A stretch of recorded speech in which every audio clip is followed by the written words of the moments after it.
Video शुरू करने से पहले मेरे चैनल को सब्सक्राइब कर लें और घंटी का बटन दबाकर ऑल नोटिफिकेशंस ऑन कर लें ताकि इस चैनल पर होने वाली लाइव स्ट्रीम्स और वीडियोस आपसे मिस ना हो। मेरे काम और मुझे सपोर्ट करने का बेहतरीन तरीका पेट्रियन है। आप पेट्रियन पर चैनल के मेंबर बन सकते हैं। पेट्रियन का लिंक इस वीडियो की डिस्क्रिप्शन में मौजूद है।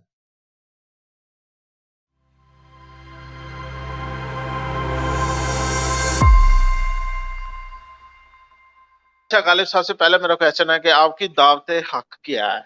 ये सबसे बड़ा क्वेश्चन है क्योंकि मैं हारिस अगर साथ होते तो मैं उनसे भी पूछता कि आपकी दावत हक क्या है, आप जिंदगी को क्या समझते हैं और आप समझते हैं कि उन लोगों को क्या आप राह हक की तरफ लेके जाने की कोशिश तो कर रहे हैं, लेकिन आपकी राह हक का बेसिक मकसद क्या है? ये एक आंसर क्वेश्चन था मेरा। यार हमारा तो लोगों को इंसान बनाना मकसद है ना। देखें इंसान क्या होता है, ये हमारे पास ना इंसानियत की बड़ी मस्त शुदा डिटीरियोरेटेड डेफिनेशंस और तारीफें हैं। ठीक है, इंसान क्या होता है? इंसान वो होता है जो अपनी अकल इस्तेमाल कर सकता है, जो सच और झूठ में तमीज कर सकता है, जो क्या कर सकता है, जो के दूसरे को इंसान समझता है, जो दूसरे से सिर्फ इंसानियत का रिश्ता रखता है, जिसका दूसरे की नस्ल, मजहब, जात पात, जुबान, इन चीजों के बजाय सबसे अच्छा रिश्ता क्या होता है? उसका इंसान का इंसान से रिश्ता होता है, जो कि समझता है कि इंसान होते हुए जो हकूक उसको मिलने चाहिए वही सबको मिलने चाहिए, जो ये समझता है कि हर इंसान को उसकी आज़ाद मर्जी पूरी करने की इजाज़त होनी चाहिए, जो ये समझता है कि उसको किसी दूसरे की ज़िंदगी पर धौंस जमाने की, उसकी ज़िंदगी को कैद पाबंद बनाने की इजाज़त नहीं है, जो कि औरत को अपने बराबर समझता है, जो कि औरत को इंसान समझता है, औरत को उसका हक देना उस पर एहसान नहीं समझता, वो इंसान है। तो हमारा तो मकसद सिर्फ इंसानों को जो इंसानियत भुला दी है मजहब ने, नफरतों ने, नस्ल परस्ती ने, और जितनी भी नफरतें हैं उन्होंने जो इंसानियत इंसानों को भुला दी है, हमारा उनको बस याद दिलाना इंसानियत मकसद है। ठीक है, मजहब बेशक ना छोड़ें, आप इंसान बन जाएं बस, तो हमें आपसे कोई गिला नहीं है। अगर आप ये समझ लें कि इंसान जो है वो हर इंसान इंसान है और हर इंसान को एक जिंदगी उसकी मर्जी के मुताबिक गुजारने की इजाजत होनी चाहिए।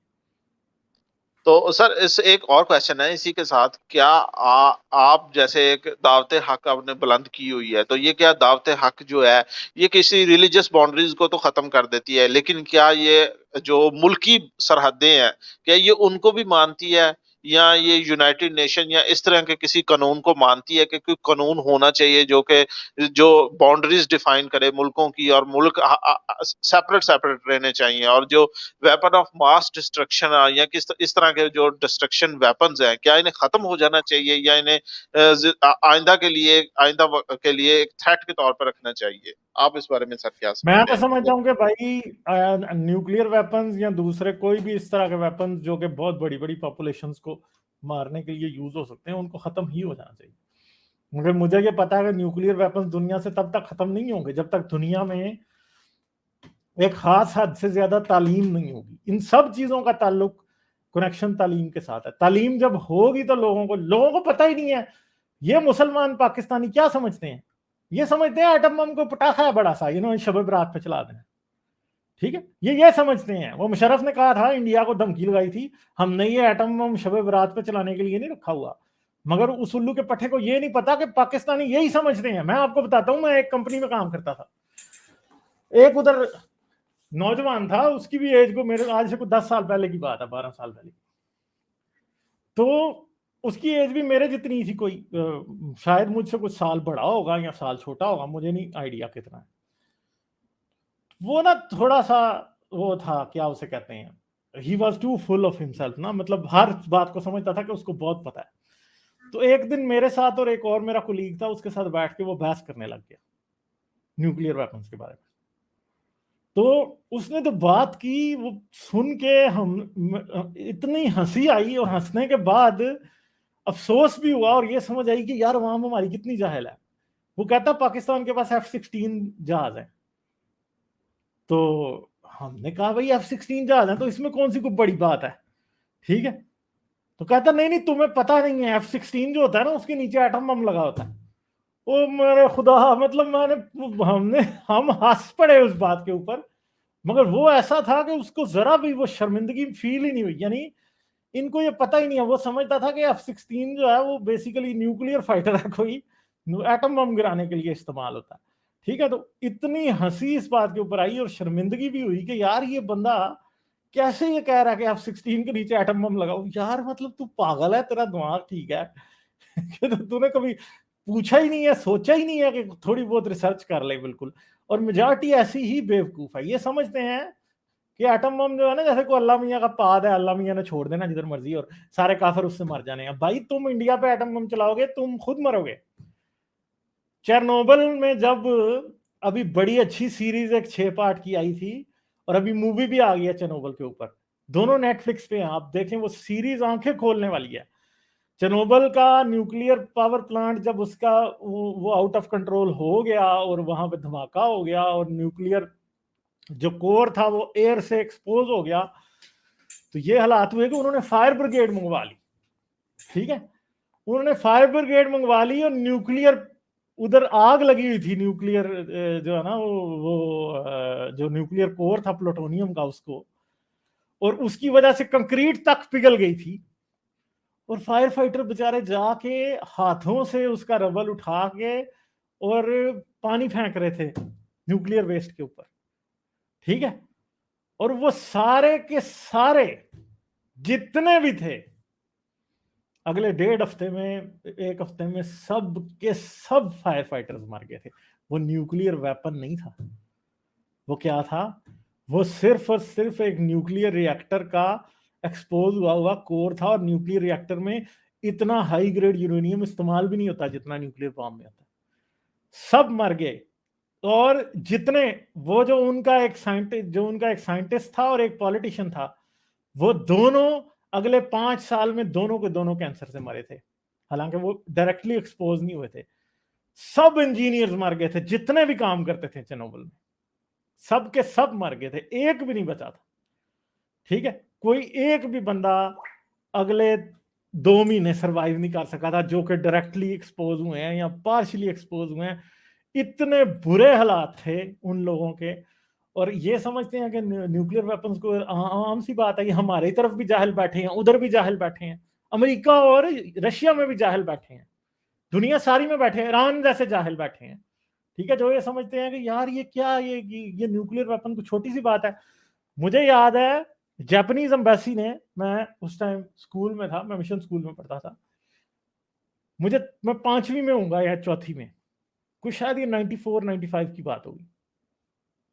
जापानीज एम्बेसी ने हमारे स्कूल के बच्चों को बुलाया था, बीकन हाउस सिटी स्कूल हमारा जो मिशन स्कूल था, उसके बच्चों को सबको बुलाया था और उन्होंने एक मूवी दिखाई थी जो कि न्यूक्लियर वेपन जब चला था तब हुई थी। और तब मुझे फिर उन्होंने उसके ऊपर पूरा लेक्चर भी दिया था एक, कि न्यूक्लियर वेपन्स कितने खतरनाक हैं और दुनिया के लिए कितने बुरे हैं और कैसा।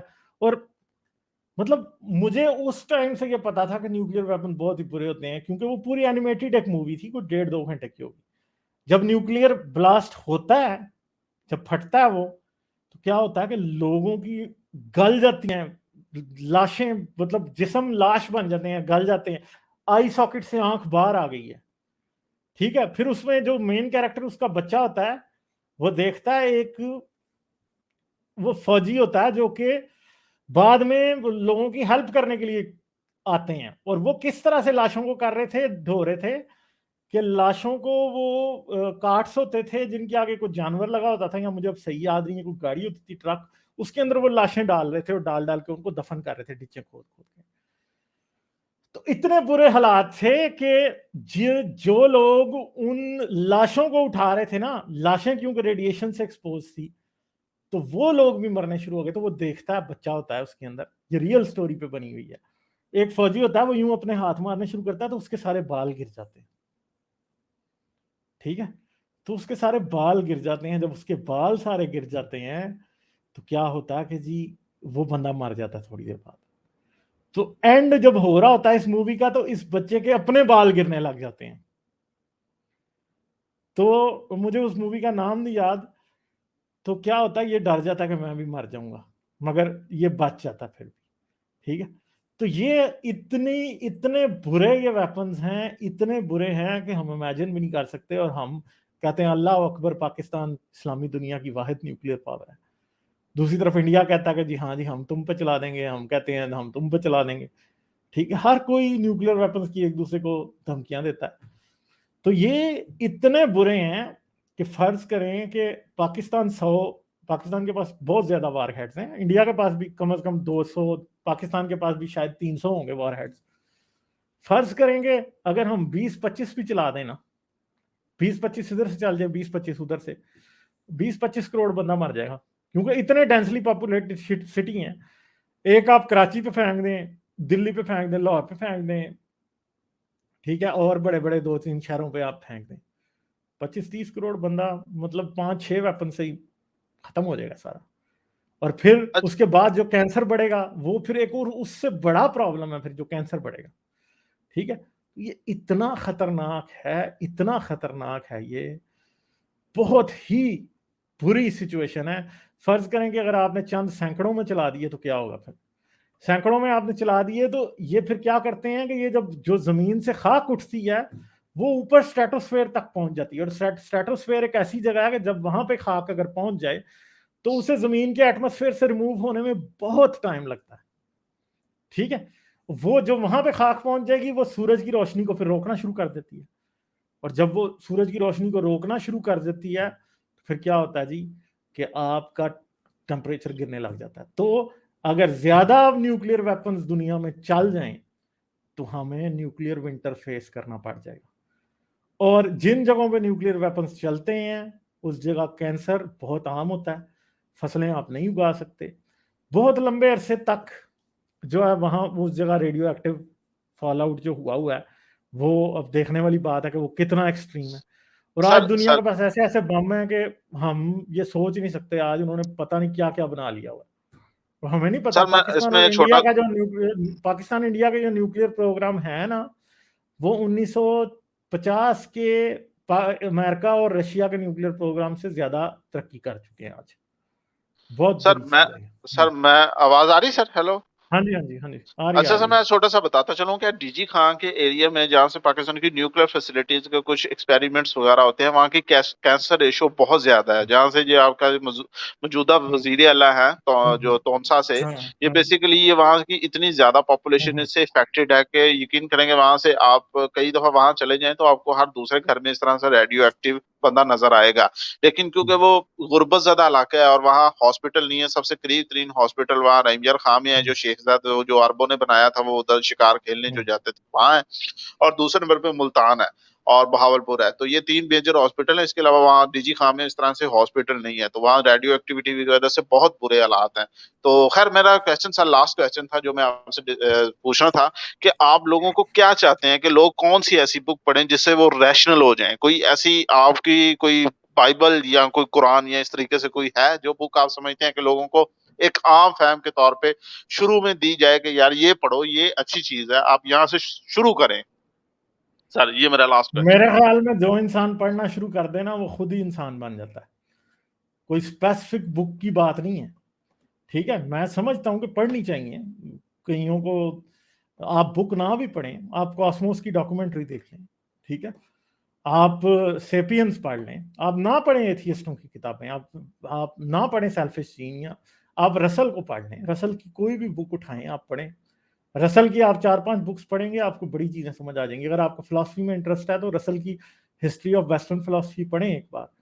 अब जब आप पढ़ के छोड़ेंगे, मैं आपको ये बता दूंगा कि आपके पास बहुत ज्यादा, आप एक नया शख्स आप में डेवलप हो चुका होगा तब तक, क्योंकि उसमें आपको समझ आएगा कि क्रिटिकल थिंकिंग की हिस्ट्री क्या है। बेसिकली रसल की जो किताब है वह हिस्ट्री ऑफ वेस्टर्न फिलॉसफी, औरों ने भी लिखी है हिस्ट्री ऑफ वेस्टर्न फिलॉसफी, और कई अच्छे उन्होंने लिखी हुई हैं।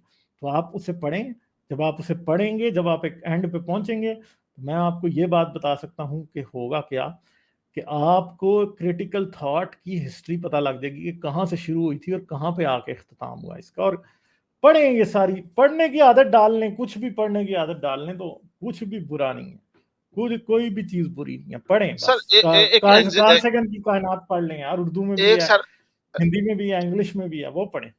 एक सर एक्सिलरी क्वेश्चन इसमें बनता है कि देखें ये सारी बुक्स तो हैं इंग्लिश में, और इंग्लिश क्योंकि पाकिस्तान में तकरीबन कोई 0.1% भी बंदे नहीं है जो शायद पढ़ के समझ भी सकें। आपको शायद पता होगा कि लास्ट टाइम नहीं किसी मगर बंदे नहीं ने नहीं नहीं नहीं नहीं नहीं जी जी रसल की किताबें उर्दू में मौजूद है, कार्ल सेगन की कायनात उर्दू में मौजूद है, और इवन कि अब तो सेपियंस का तर्जुमा भी किसी ने कर दिया, ऑनलाइन अवेलेबल है। लेकिन सर उसमें शायद डंडी ना मारी हो, क्योंकि पाकिस्तान में जब ट्रांसलेशन होती है ना तो उसको सबको उसको चले उड़ा के पढ़े उस तो पर सही ना, पढ़े तो सही ना, कोई बात नहीं है, पढ़ लें। अगर उर्दू में पढ़ना है सिब्ते हसन को पढ़ लें, ठीक है, उसको जी जी पढ़ लें। माजी के मज़ार पढ़ें आप, और एक किताबें हैं कुछ, क्या उसका नाम है, मेरे जहन से निकला है, उर्दू की किताबें मैं एक दिन करके बता दूंगा। सिब्ते हसन को ज़रूर पढ़ें।